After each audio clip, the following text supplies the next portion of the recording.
Good morning, everybody. This is Elizabeth Silic LaRue.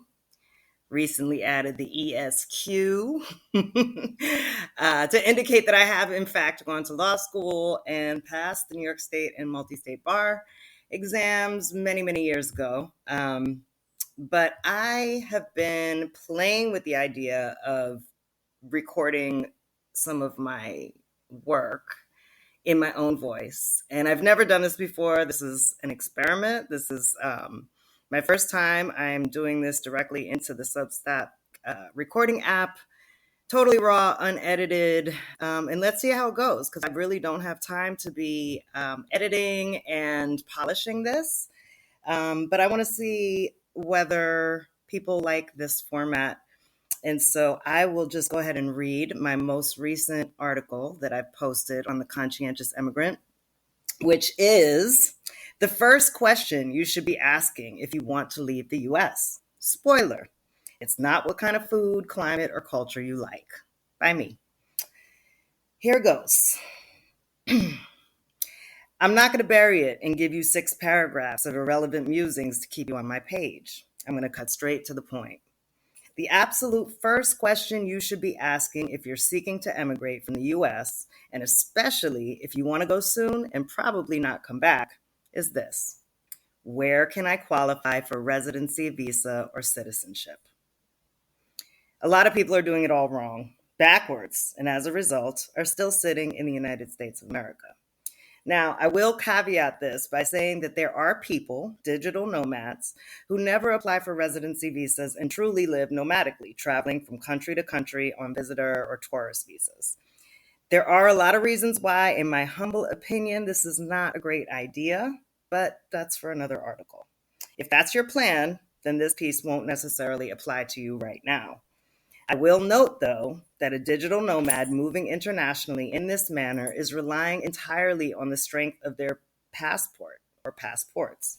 The US passport is currently one of the strongest in the world. There are numerous countries where one can travel with a US passport without even applying for a visitor or tourist visa at all.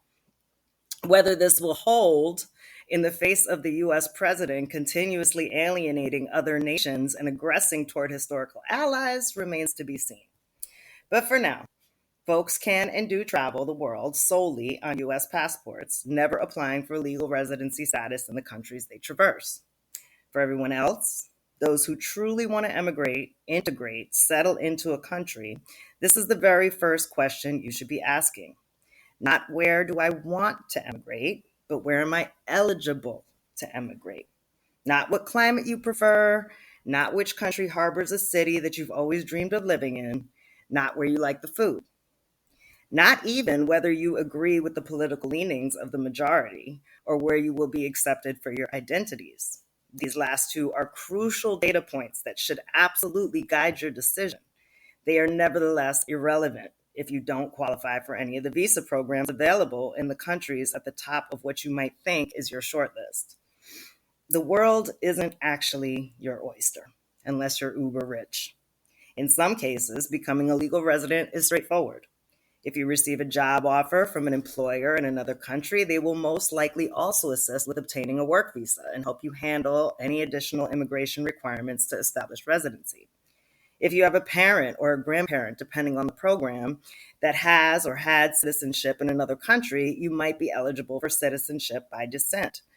Although, be aware that the processes for this pathway are typically long and extensive, and so might not be the best option for someone looking to leave right away.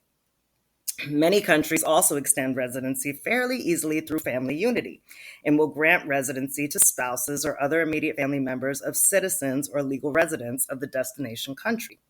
This is also highly variable. While some legal residents may be able to, quote unquote, bring their family members through family unity, other types of legal residency do not carry this privilege. Outside of this, the calculus for where someone can emigrate right now needs to start with eligibility. Although many oversimplified, quote unquote, expat blogs may make it seem so, the amount of income earned is not the only consideration. This is why my work with clients involves an evaluation of individual, particular circumstances, because they matter. Any given visa program in any given country may have specific parameters and restrictions around age, work skills, income amount, but also income source, family size and how it relates to income, savings and other liquid assets and their types, sources, and longevity of holdings, the existence or lack of a business plan, contracted client lists, health issues, and other specific requirements around documentation.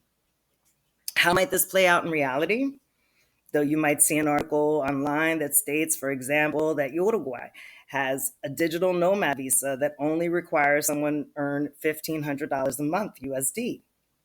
One must dig deeper to know whether this is a real possibility.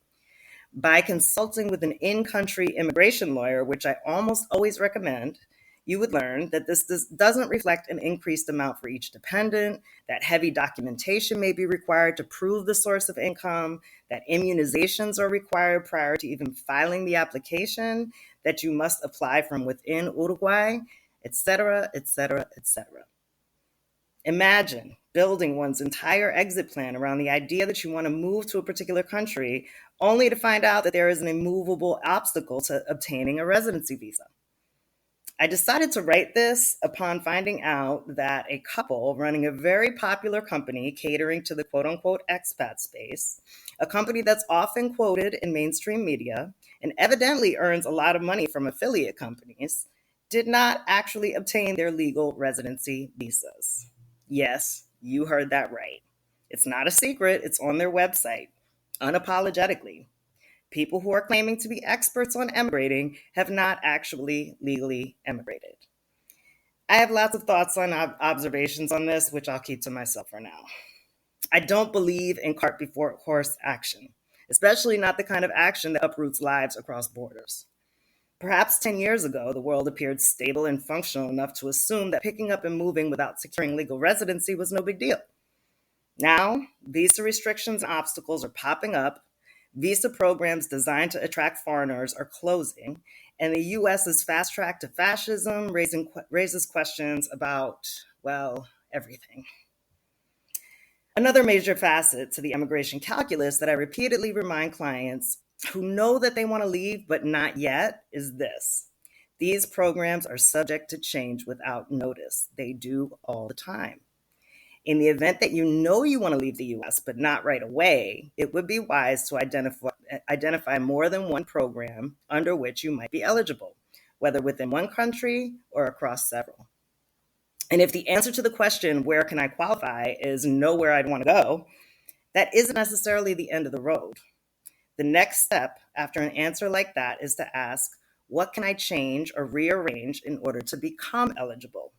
This is part of the work I do with clients. But first things first, dig in deeper. The way to turn a misty dream into a lived reality is with one step in front of the other. The first step is finding out which country will actually let you in.